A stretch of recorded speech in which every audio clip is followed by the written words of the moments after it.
கிட்டத்தட்ட 15 நிமிஷம் சிம்மிலேயே வச்சு 15 நிமிஷம் ஆயிடுச்சு. நல்லாவே சூப்பராக வெந்துருச்சு. காலையில் இட்லி மாவு போட்டு நம்ம நாள் அரைக்கிறச்சே ஒரு டம்ளர் போட்டுட்டோன்னு வச்சிங்களேன், நீராவி படுது.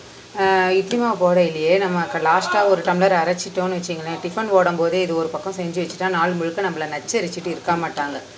போகிறச்சா வரச்சா ஸ்நாக்ஸ் மாதிரி சாப்பிட்டுட்டு இருப்பாங்க. உடலுக்கும் ஹீட்டுக்கும் நல்லது, வயிற்று வலிக்கு நல்லது. ஒரு டம்ளர் நல்ல இட்லி அரிசி தான் போட்டேன். ரேஷன் அரிசி போட்டால் அது ஒரு மாதிரி வாடை வரும், நீர் உருண்டை சாப்பிடும்போது. ஒரு முழு தேங்காய் அப்படியே போட்டேன், அளவாக உப்பு, அவ்வளோதான்.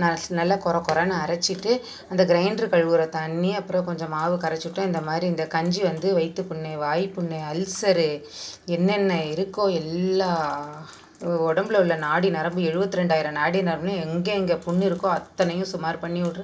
அற்புதமான கஞ்சி. தேங்காய் பால் குடிங்கிறாலே, தேங்காய் பால் குடித்தா அதெல்லாம் நெஞ்சை கரைக்கும். இந்த மாதிரி ட்ரை பண்ணி குடி. வாரம் ஒரு நடை. பிடிச்சிருந்தா லைக் கொடு. ஆஃப் பண்ணிடலாம்.